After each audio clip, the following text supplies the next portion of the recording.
다시 한번 우리 주일학교 맨 먼저 PPT를 하나 보여주시지요. 자, 이것이 방금 전에 우리 주일학교를 통해서 들었던 말씀의 구원의 동의어들입니다. 동의어들.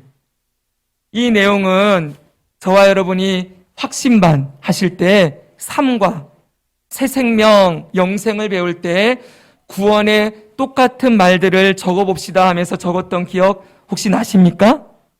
기억나시지요? 그때 구원은, 영생은, 새 생명은, 중생은, 거듭남은 하면서 이 내용들을 한 번씩 배웠을 거예요.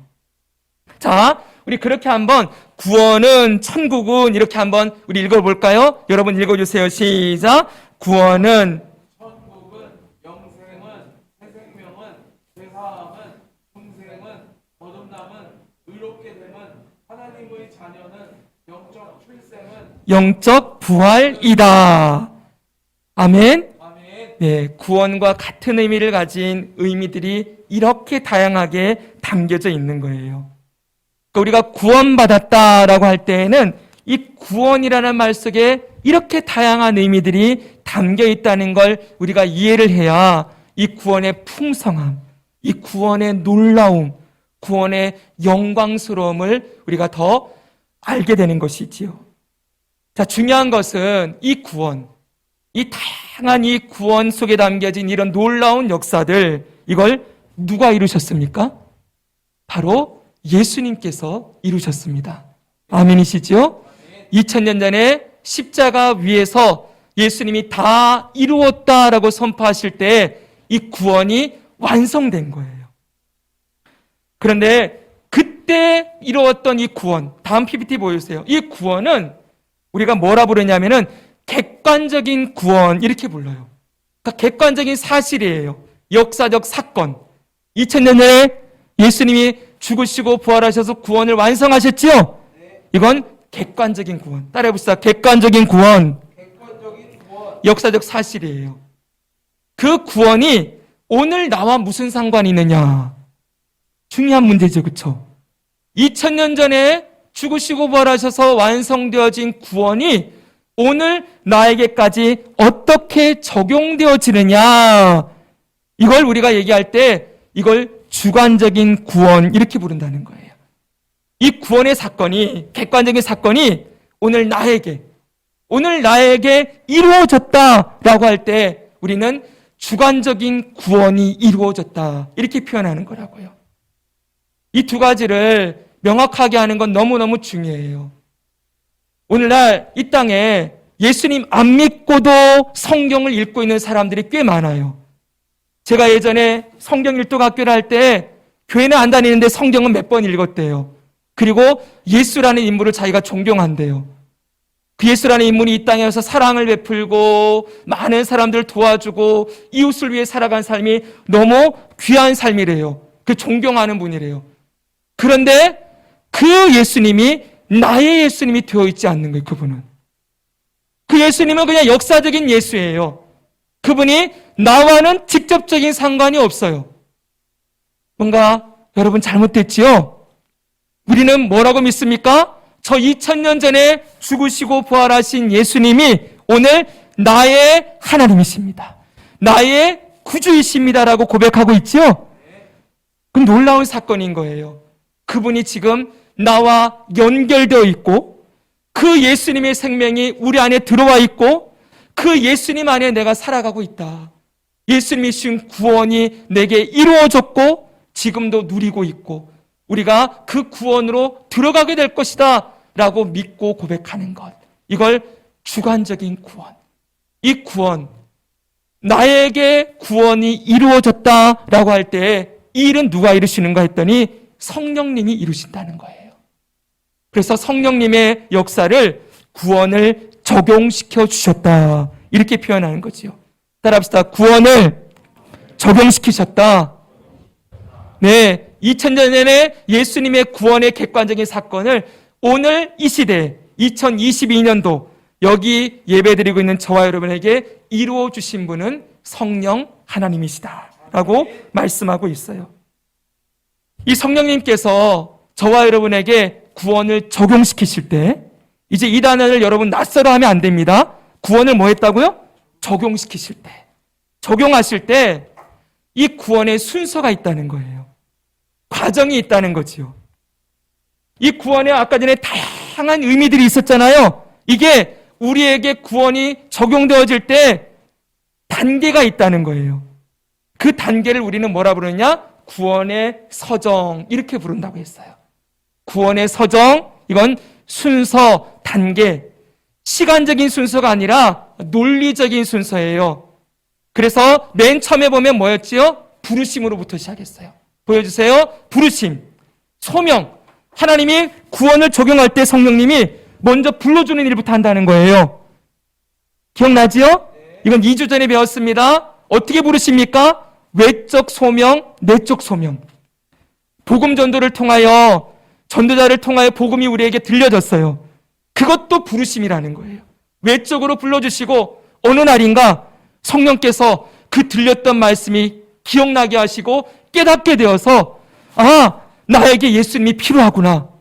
예수님이 정말 살아계신 분이구나라는 걸 깨달아지게 하고 그 예수님 앞으로 우리를 부르시는 일이 소명. 구원은 부르심으로부터 시작된다라고 말씀을 드렸지요. 그렇게 구원이 시작되는 거예요. 자, 부르신 주님께서, 성령께서 어떻게 하십니까? 중생을 일으킨다고 했어요.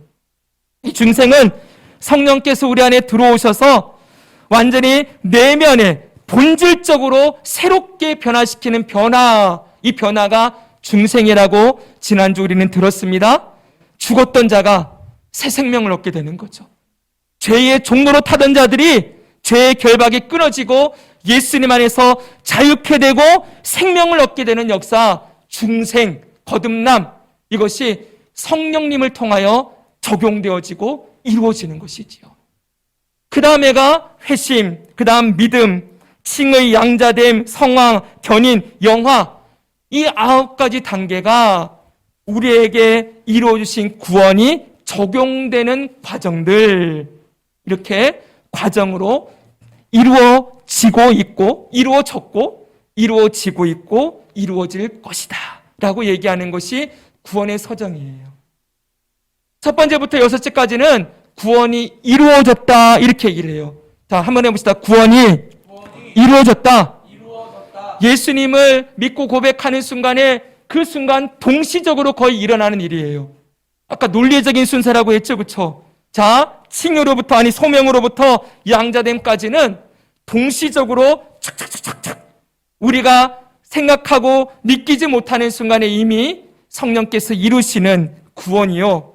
성화와 견인은 이 땅을 살아가면서 계속 이루어지는 구원이에요. 일평생 우리는 구원받아야 되는 존재예요. 왜요? 죄에게 쉽게 넘어지고 사단의 유혹이 있고 세상의 어려움과 시험들이 우리 일평생 끊어지지 않겠지요? 그렇죠, 여러분? 그 시간 동안 구원을 받아야 되는 거예요.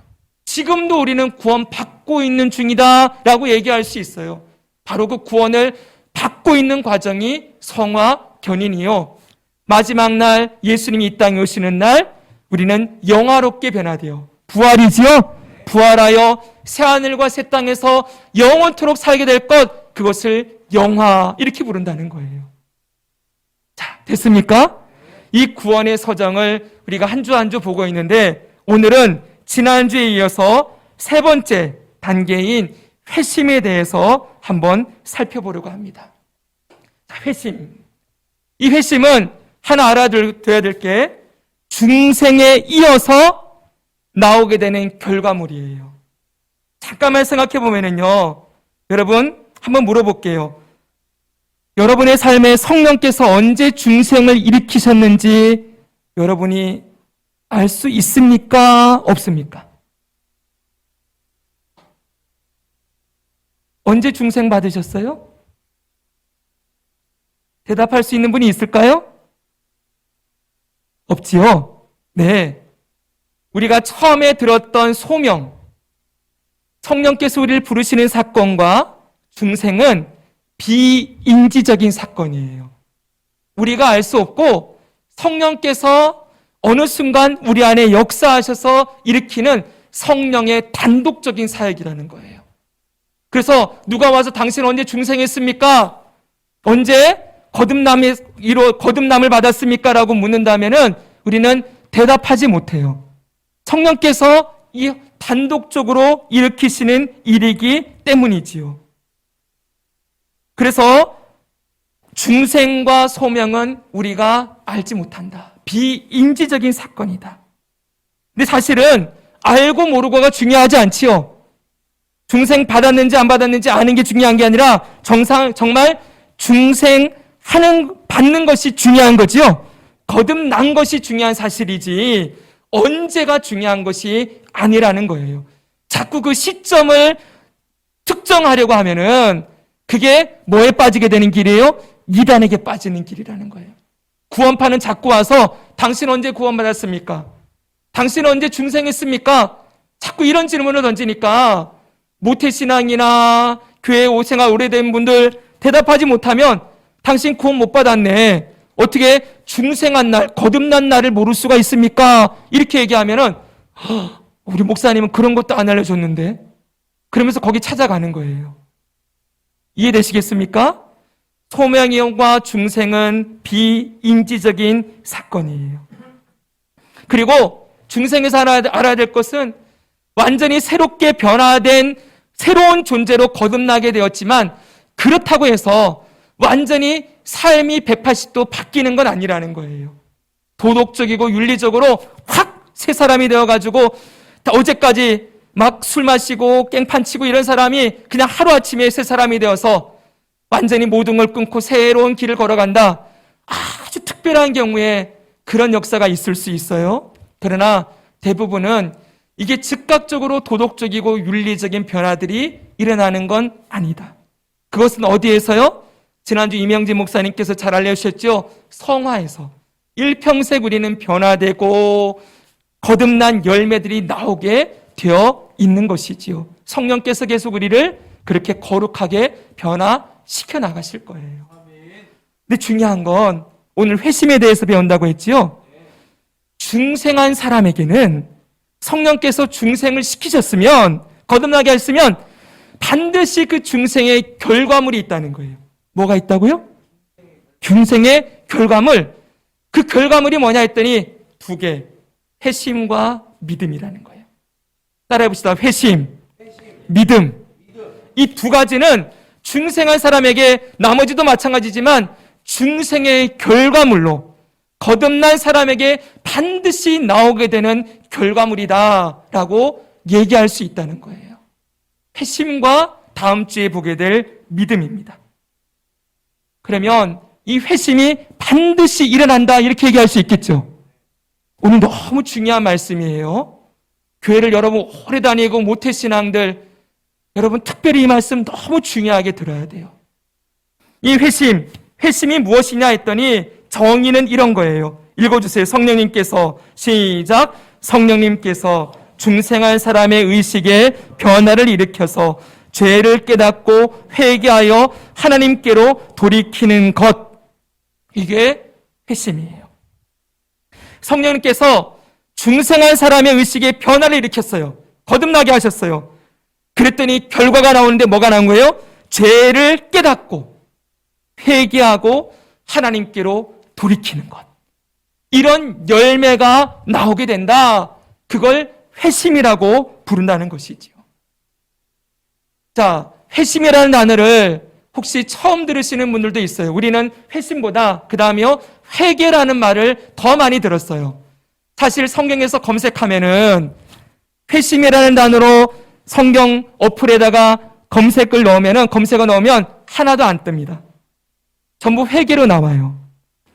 회심과 회개는 동의어로 쓰여지고 있어요. 번역할 때 그냥 회개라고 번역을 했어요. 근데 히브리어도 그렇고 헬라어도 그렇고 단어가 2개 정도 있거든요. 근데 이것을 동시에 그냥 회개라는 말로 쓰는 것으로 통일을 해놨고 그럼에도 불구하고 회심과 회개는 어원적으로 약간 차이가 있기 때문에 구별해야 된다 이런 의견도 있어요. 그래서 회심과 회개를 굳이 구별하면 이런 거예요. 회심은 뭐냐 하면 바로 구원의 서정 가운데에서 일어나는 이례적인 사건. 뭐라고요? 구원의 서정 가운데 성령께서 우리를 구원을 적용시키실 때 그때 한 번, 그때 죄를 깨닫고 하나님께로 돌이키는 일, 첫 번으로 회개한 것, 이렇게 얘기하면 돼요. 첫 번째로 회개를 하게 된 것, 이걸 회심이다. 그런데 회개는 한 번으로 끝나는 게 아니지요. 우리 예수님 믿으면서도 계속 죄를 짓지요. 그때마다 뭐 해야 됩니까?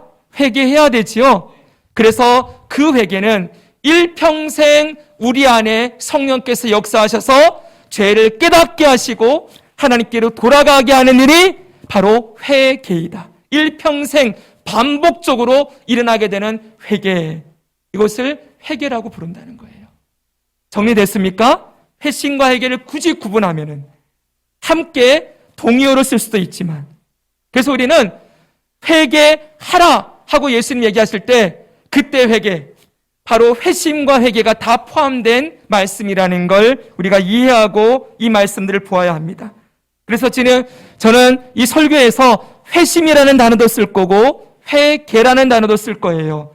두 개를 헷갈려 하지 마시고 그냥 회개를 말씀하는 거구나라고 생각하시고 들으시면 좋을 것 같습니다. 자, 여러분, 중요한 것은 이 회심, 회개는 중생의 결과라는 거예요. 아까 전에 중생은 비인지적인 사건이라서 언제 내가 중생했는지 안다 모른다? 모른다고 했지요? 근데 회심은 어떨까요? 회심은 알까요 모를까요?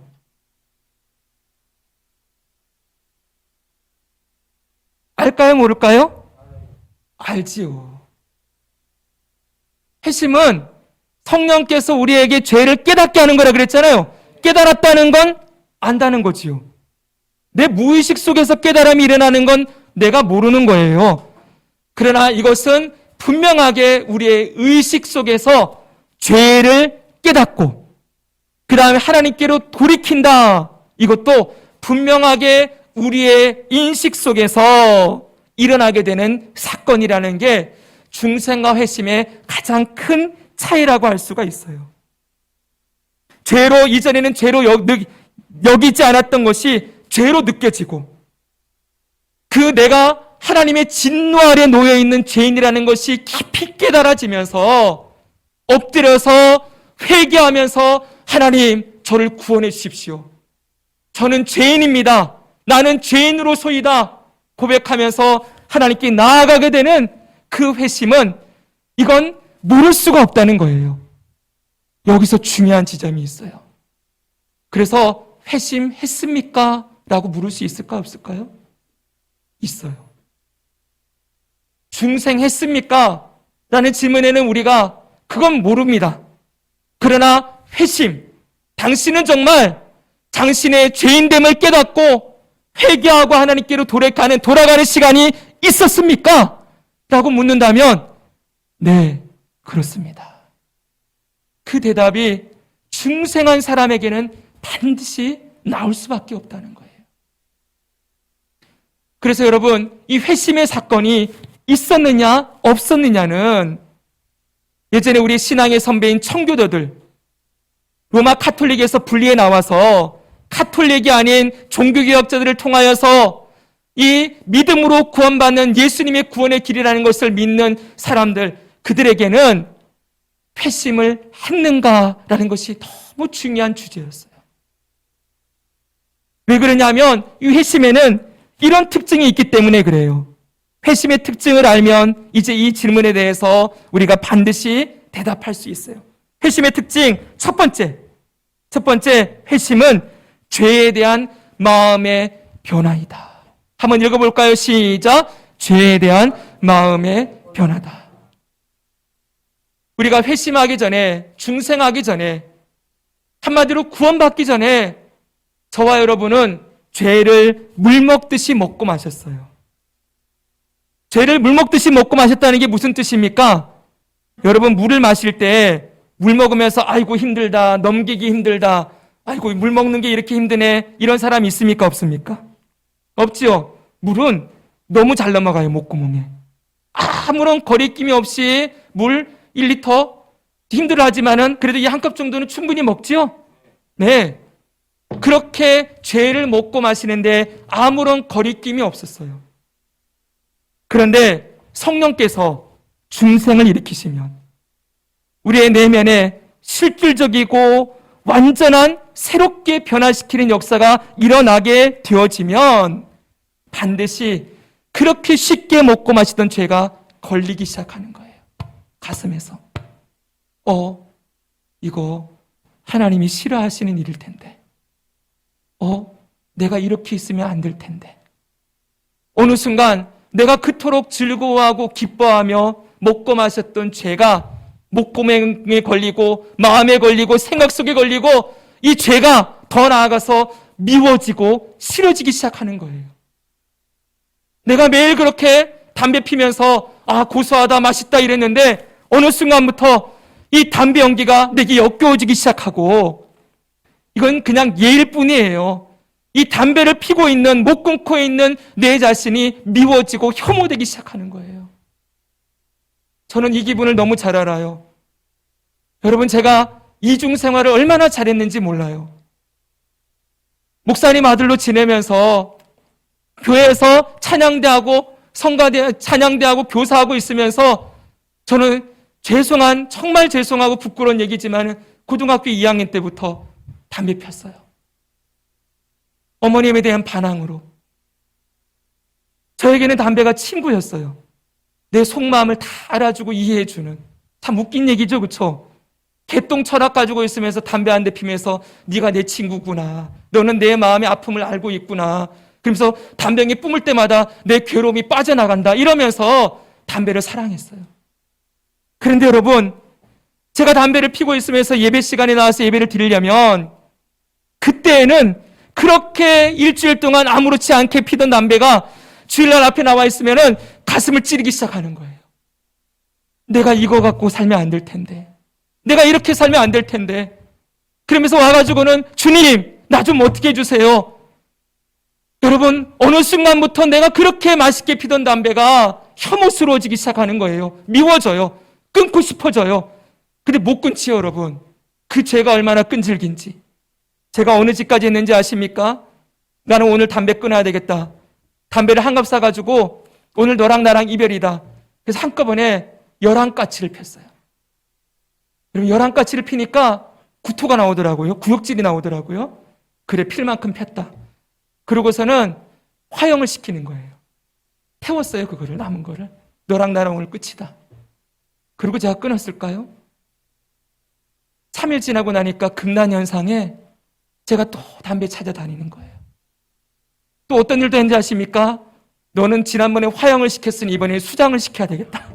그래가지고 담배를 사서 좀 피고 화장실에다가 그걸 버렸어요.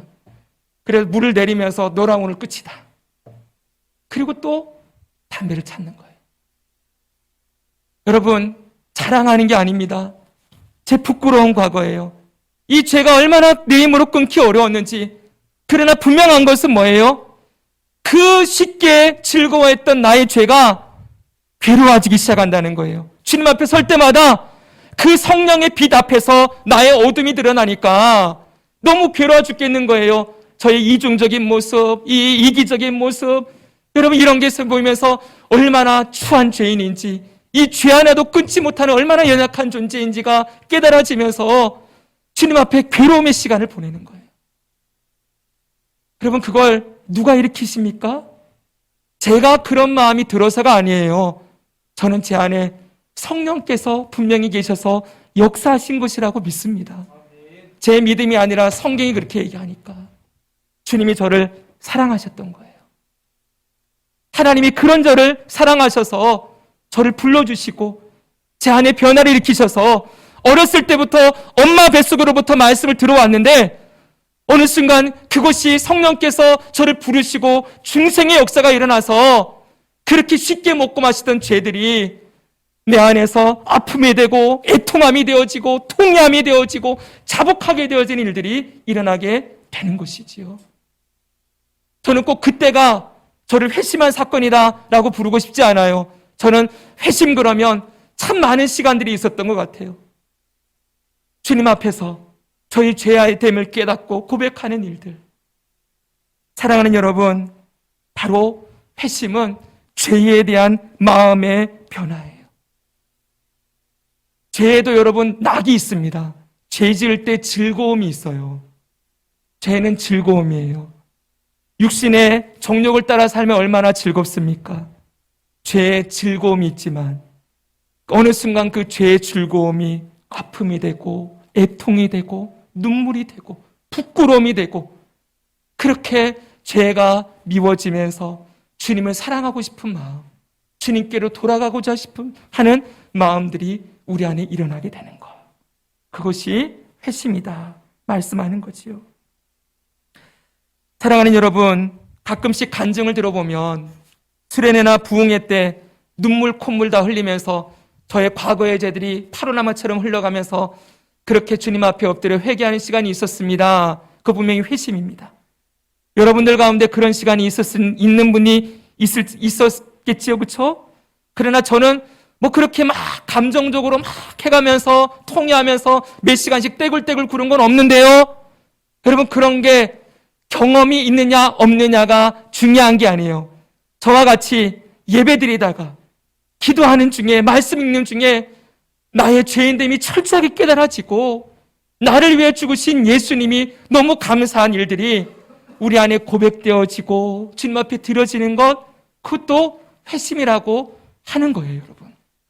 감정적으로 어떤 특별한 경험이나 그런 게 없다 해도 여러분들에게 정말 여러분이 죄인이고 내가 뼛속 깊이 모태로부터 죄를 가지고 태어난 죄인이고 나를 구원할 분, 이 죄에서 나를 건지실 분이 예수님밖에 없다. 이 고백이 반드시 나온다는 거예요. 그런데 여러분, 저는 교회 다니면서 그냥 예배 시간에 그냥 예배 드리고 교회는 다녔는데 저는 그렇게 내가 죄인이라는 생각 해본 적이 없는데요. 그렇다면 여러분, 심각합니다. 이 지점에 문제가 있어요. 이걸 다른 말로 하면은 당신은 십자가를 경험했습니까? 이렇게도 표현할 수 있어요. 십자가 아래 엎드려서 통회하며 울며 가슴을 찢으며 내가 죄인입니다. 내 죄가 예수님을 십자가에 못 박았습니다. 이 고백이 신앙생활 하면서 한 번도 없었다. 그냥 인지적으로만 그냥 말로만 하는 게 아니라 옆에 누가 하니까 내가 따라한 게 아니라 정말 내 안에서부터 나오는 그 울부짖음과 그 간절한 고백이 없었다라고 하면은 정말 어려운 말씀이지만 중생이 일어났는가? 라는 것을 점검해 봐야 되는 거예요. 오늘 이 설교를 듣고 목사님 나는 그런 적 없는 것 같은데요. 그럼 여러분 없다고 실망할 것이 아니라 달라고 구하십시오. 오늘 이 설교의 목적은 바로 이것 때문에 그래요. 여러분들이 나는 그런 일이 없었습니다 라고 말한다면은 여러분 정말 성령께서 나에게 중생을 주시고 회심의 은혜를 달라고 기도해야 한다는 거예요. 이 지점이 없이 예수님의 십자가를 붙드는 일은 없어요. 왠지 아십니까? 내가 죄인이라는 걸 고백하고 깨닫고 고백하지 않는 사람에게 예수님의 십자가 왜 필요하겠어요? 내가 죄인이라는 걸 인정하지 않는데 내가 알지도 못하는데 예수님이 필요할 이유가 없지요. 예수님이 그래서 이 얘기 하시는 거예요. 예수님께서 길을 가시다가 세관에 앉아있는 마태를 만나세요. 이 마태 아시죠? 예수님의 제자 마태. 원래 이름이 레위이고 그의 이름은 그의 직업은 세리였어요. 그 세리를 예수님께서 나를 따라오느라 부르셨어요. 부르셨죠, 그렇죠? 소명이에요. 이 마태가 그때 성령의 역사하심으로 소명을 받고 예수님 따라가기 시작해요. 예수님께서 그의 집에 가셔서 그와 함께 식사하니까 이 마태의 동료였던 세리들이 그 집에 한가득 모여서 같이 식사를 했어요. 그 모습 보면서 바리새인이 와서 예수님과 그 제자들을 비난하는 거예요. 당신 선생은 어떻게 저 죄인들과 함께 앉아서 저렇게 식사할 수 있느냐라고 비난할 때 예수님이 이렇게 말씀하세요. 한번 같이 읽어보겠습니다. 이 말씀 같이 읽습니다. 시작. 예수께서 너에게는 의사가 쓸데없고 병든 자에게야 쓸데있느니라. 나는 의인을 부르러 온 것이 아니요 죄인을 부르러 왔노라 하시니라. 아멘. 보십시오. 건강한 자에게 의사가 필요 없지요. 내가 죄인이라고 깨닫지도 못하고 고백도 안 하는 사람에게 예수님의 십자가 필요할 리 만무하지요. 예수님이 누구에게 필요합니까? 내가 죄인임을 고백하는 자. 의사가 누구에게 필요합니까? 내가 병든 사라는 것을 인식하고 나 좀 고쳐주세요라고 말하는 사람을 의사가 고치는 거지. 내가 아무것도 안 아프다 하는 사람에게 의사가 필요할 리도 없고 찾아가지도 않겠지요. 사랑하는 여러분, 우리에게 예수님이 왜 필요합니까? 우리의 죄 때문에 예수님이 필요하지요. 아멘. 우리의 죄를 해결할 수 있는 분이 그분이기 때문에 예수님이 필요하지요. 아멘. 근데 교회를 다니면서 예수님이 필요합니다. 나를 이 깊은 죄의 절망에서 건져주실 분이 오직 예수님밖에 없습니다. 이 고백을 안 드렸다. 그냥 수련회나 이런 시간에 그냥 감정적으로 하나님의 사랑이 막 느껴지면서 좋아가지고 그냥 눈물을 흘리고 찬양을 했지만 정말 내가 주님의 구원을 받아야만 하는 죄인이라는 걸 고백하지 않았다?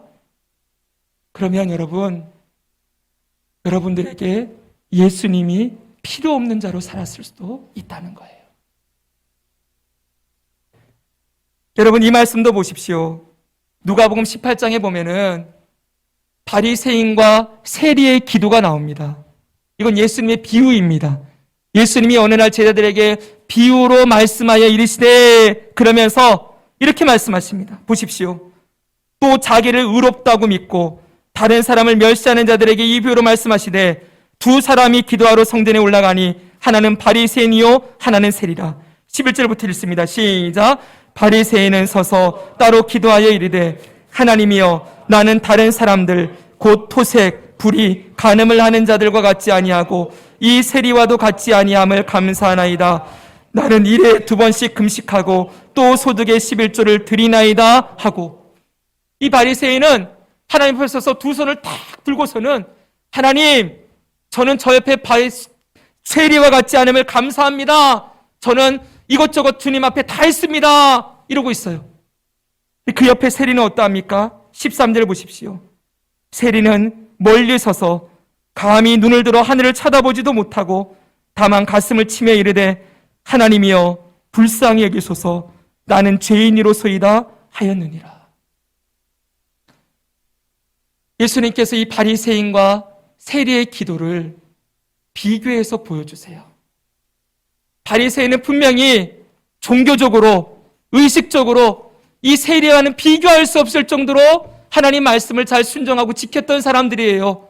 이 세리는 말도 못할 죄인이에요. 세상적으로도 죄인이고 하나님 앞에서도 죄인이에요.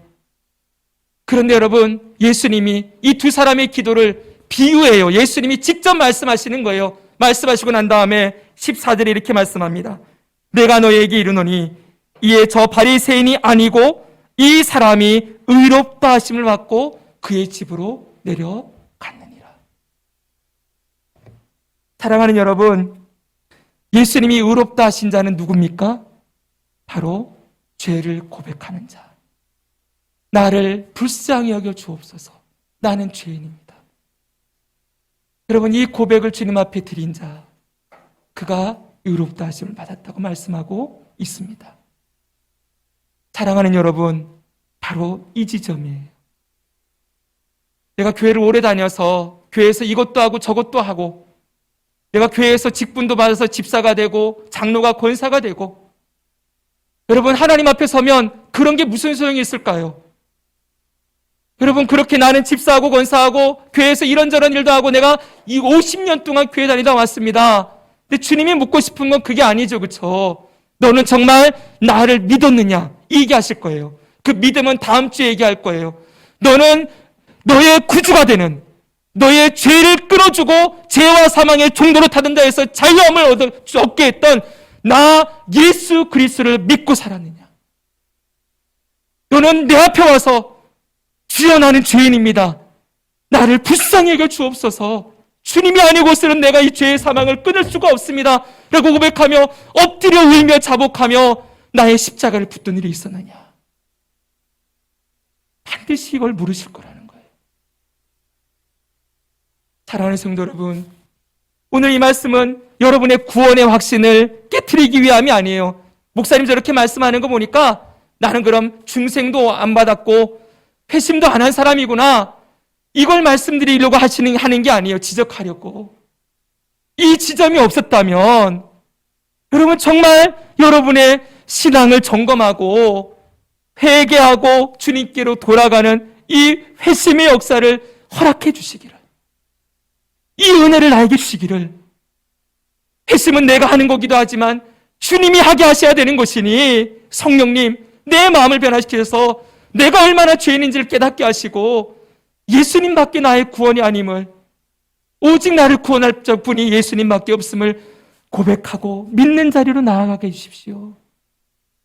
이 기도를 드림으로 우리 모두가 회심을 얻고 구원을 받는 자들이 되기를 원해서 이 말씀을 드리는 겁니다. 아멘.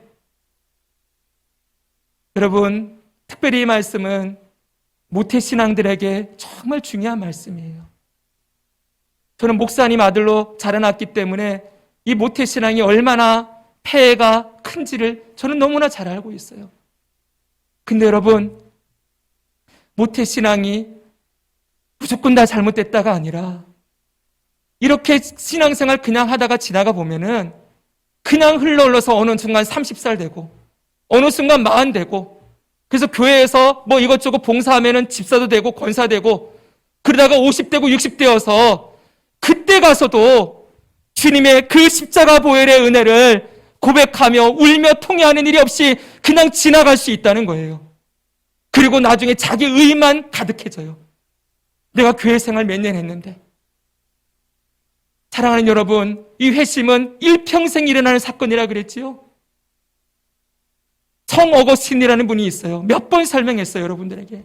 참회록을 쓴 성 어거스틴, 이분은 기독교 교리학자일 뿐만 아니라 신학을 집대성한 분이에요. 한마디로 너무나 위대한 분이에요. 근데 이분이 죽을 때, 생명이 끊어지는 순간까지 뭘 했는지 아세요? 죽음이 다가올 때 그랬어요. 주님, 예수님, 죄인을 오라고 부르실 때 내 이름도 꼭 불러주세요. 예수님, 죄인을 부르실 때 내 이름 빼뜨리지 마시고 내 이름 좀 꼭 불러주십시오. 여러분, 일평생토록 그렇게 주님 위해 살았던 그 노종이 죽음의 순간까지 뭐 하는지 아세요? 회개하는 거예요. 일평생 그렇게 살았어도 주님 앞에 부끄러운 것밖에 없고 나의 은하 공로가 없으니 죄인 부르실 때 내 이름 꼭 불러주십시오. 그리고 주님 앞에 가는 거예요. 저는 이게 정말 회심한 사람, 중생한 사람의 모습이라고 믿습니다. 갈수록 더 죄가 깨달아져요. 그래서 여러분, 사도 바울 같은 경우는 사도 바울에도 신앙이 여정이 있겠지요. 다메섹에 올라가다가 주님을 만난 다음에 중생하고 회심하고 그 다음에 믿음의 삶을 살아가죠. 그렇죠? 그런데 그의 고백을 보면은 조금씩 달라지는 게 있어요. 뭔지 아세요, 여러분? 자기가 죄인됨이 날이 갈수록 더 깊이 깨달아진다는 거예요. 초반에는 그의 서신서를 보면은 13권의 서신서 가운데 앞전에 썼던 걸 보면은 비교를 이렇게 해요. 모든 제자들 중에서 부족한 나 사도 바울은 그래요. 비교 대상이 누구예요? 사도들, 제자들이에요. 근데 좀 지나가면은 성도들 가운데에서 부족한 자, 이렇게 표현해 자기를요. 기준이 낮춰졌지요? 그렇죠? 처음엔 제자였다가 그 다음 성도예요. 마지막에는 뭐라 하는지 아세요? 죽기 직전에는 나는 죄인 중에 괴수입니다. 이렇게 되는 거예요. 괴수라는 말이 우두머리, 치프. 나는 죄인 중에 가장 우두머리입니다. 사도 바울이 죄인 중에 우두머리면 우리는 뭔가요, 여러분? 이게 여러분 비교급이 아니라 사도 바울이 정말 주님의 중생과 회심과 구원을 경험한 사람이라는 게 그의 고백을 통하여서 생생하게 드러난다는 거예요. 정말 예수님 중생을 경험한 자들, 성령께서 새롭게 태어나게 하신 자들은 죽을 때까지 회개해요. 주님 앞으로 돌아가고 나의 무가치함과 연약함을 고백하며 주님의 십자가를 붙드는 일들이 날이 갈수록 더 생생하고 선명하고 분명하게 드러나게 되어진다. 오늘 말씀을 맺고 다음 주에 한 번 더 하겠습니다. 뒷부분이 또 중요한 부분이 있어서요. 여러분, 정말 이 지점이 있었는지를 다시 한번 점검해 보십시오. 십자가를 통과하셨습니까? 나의 죄인됨과 그리스도의 구주되심, 내가 바로 십자가에 예수님 못 박은 죄인입니다. 이 고백이 오늘 우리 가운데 성령께서 일으키시는 회심의 역사로 우리 중에 한 사람도 빠짐없이 그 은혜를 경험하고 누리게 되기를 소망합니다. 아멘. 기도